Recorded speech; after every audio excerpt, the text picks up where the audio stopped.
大家好，我是陈博义。我本身的背景并不是从事艺术创作，我本身背景是一个水利工程师。那我在2006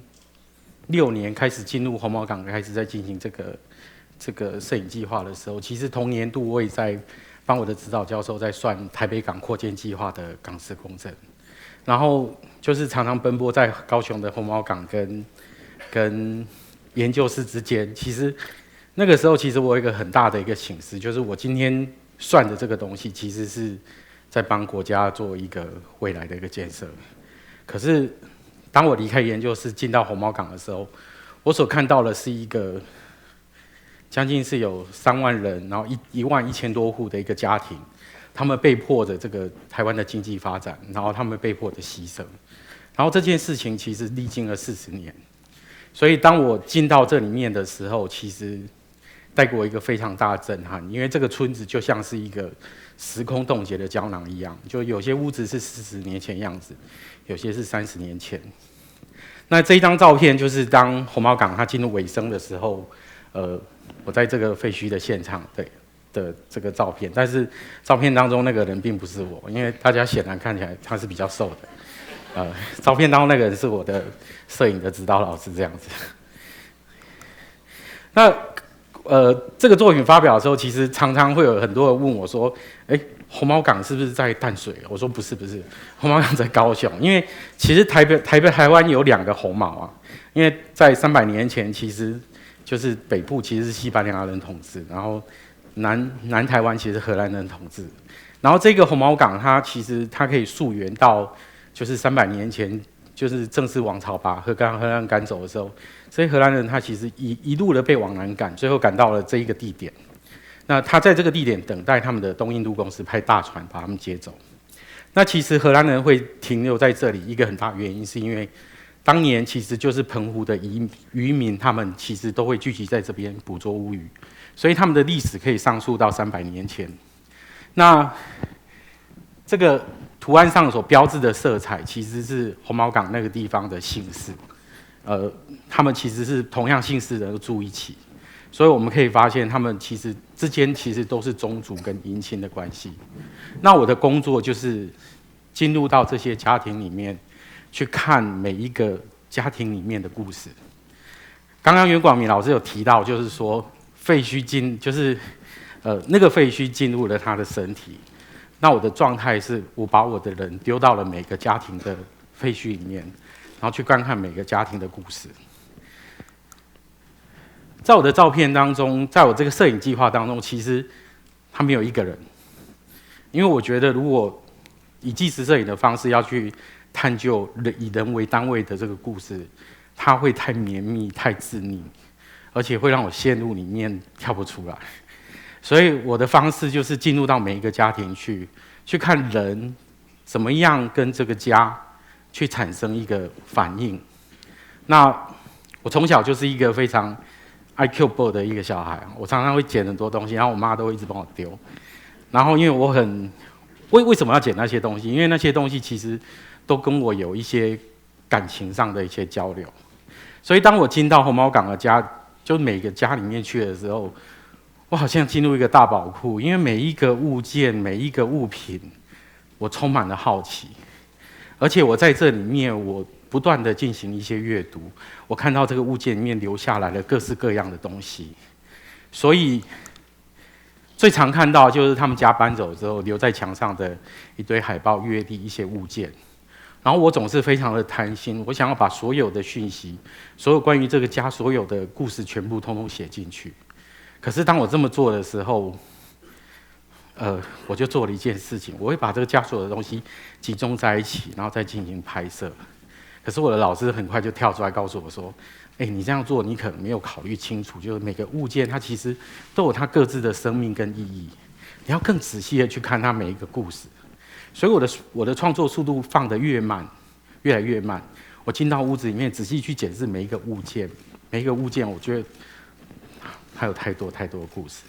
所以后来我在第一个系列的这个作品遗留的这个作品当中，我除了进行家屋的遗留的这个物件的拍摄之外，我还进行一个动作，就是我觉得我没有办法拍进去的物件，但是对我来说充满着魅力、充满着许多资讯的这些物件，我把它捡拾下来，然后最后透过摄影跟物件的方式来做展示。那这个照片当中所呈现出来的物件，其实它标志的就是台湾每个不同时代的记忆跟经典。那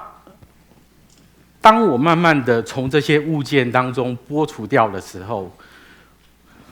我看到了更多屋子里面的痕迹，而这些痕迹让我的拍摄的速度越来越慢，因为我觉得这些痕迹是时间在这个每个家庭当中所堆叠出来的。我阿嬷是海口人，所以我小时候常常会回阿嬷的家，然后去吃拜拜。阿嬷的家靠近海边，然后她家里面的厅堂总是有很多的神明，然后屋子里面总是会熏的各式各样的颜色。然后我印象当中，就是每一年的，就是上刑的那一天，我们家要把自己的就是神明厅好好的把它整理干净。当把所有的柜子通通搬离开的时候，我就看到所有的柜子、所有的物件全部都粘贴在墙壁上，而且它是有时间次序的。这件事情让我对于痕迹产生了一个很大的兴趣，所以我进到了每一个屋子里面去拍摄屋子里面所留下来的痕迹。就像这个百年好合，当我看到它的时候，它是一块已经非常残破的喜帐。但是在经过了1周之后，环保局的人把它清走之后，我竟然很惊讶看到这个喜帐就活脱脱粘在这个墙壁上。那当从遗留的物件拍摄到痕迹之后，我在最后的阶段，就是因为开始已经进行拆除，所以红毛港的这个家屋的窗户就打开来了。打开来了之后，我就看到了每一个家屋它窗外的景象。然后带给我一个非常大的震撼，因为当我在红毛港进行拍摄的时候，我直觉当然是知道外面的环境都是重工业所包围，然后这个被重工业所包围的这个红毛港，当你只有透过室内望向窗外的时候，你才会发现为什么红毛港人要承受这一切，包含它的窗外是发电厂的烟囱。包含它的窗外是炼油厂的储油槽，包含它的窗外是造船厂，而这一切的改变都是40年前，因为台湾要发展经济，所以其实红毛港他们为了台湾的这个经济，其实付出非常巨大的一个牺牲，然后这个牺牲，我想今天我可以透过影像的方式把它给留存下来，但是最重要的意义其实并不是在于展示这一群人所曾经有过的这个牺牲，而是红毛港它的这一整件事情可以带给我什么样子的形式。这件事情常常我在研究室就是在算台北港的港池公侦计划的时候，这里面的画面就不断的跳脱出来，在质问我一件事情，就是我们的经济开发跟我们的这个土地人跟土地之间的关系，应该取得什么样子的平衡？而这个提问其实到至今我也没有一个具体的答案。但是在这个过程当中，摄影它永远是带着我去了解一件事情，而这件事情就是让我深入这个红毛港的田野。08年红毛港迁村，整个村子全部都拆除结束之后，整个现场感觉起来已经没什么事了。可是对我来说，其实红毛港的故事还在延续的发生。为什么？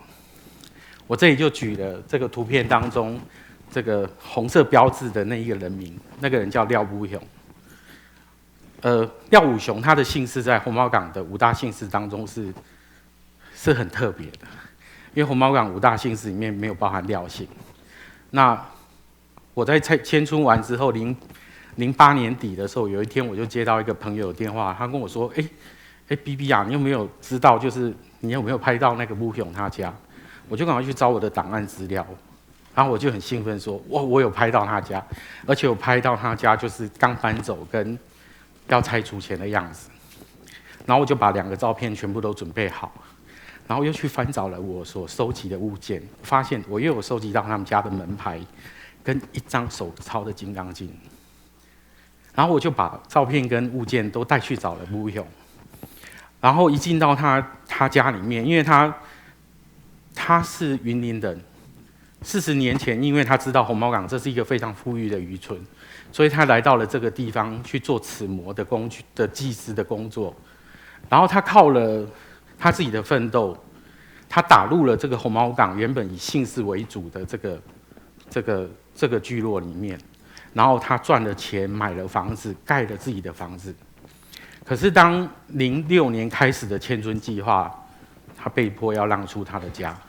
所以他只好搬到了红毛港外面的大林埔这个聚落。当我把物件拿去给吴勇的时候，吴勇他看了照片，看了他们家门牌，痛哭流涕。他说，那一张《金刚经》是2000年的时候，他太太生重病，他为了要祈福，他每天都手抄一张《金刚经》，然后他会贴在墙上。最后那一张《金刚经》是我在他们家贴了很多层的这个月历的夹层里面去找到的。那这件事情其实告诉我带来给我一个启示，就是其实这些照片并还没有结束。我其实，在红毛港其实还有后续的计划。我希望透过这些照片，或透过后面的一些非影像的一些创作计划，希望能够去延续红毛港人对于他们这个土地的一个连接的情感。台湾是一个移民的社会，我们这个社会里面常常有许多隐性的文化，这些隐性文化其实没有办法在正常轨道被疏导，它往往会转为一种城市的传说或者是鬼故事。那我希望能够在这种隐性的文化里面，其实很重要一件事情就是它有一种集体的情绪，必须去进行修补跟平复。那我希望后续的创作计划，透过这些影像，能够跟居住在红毛港的这些人去进行这情绪上的这个交流。那也希望说这样子的计划能够继续顺利的去完成。谢谢。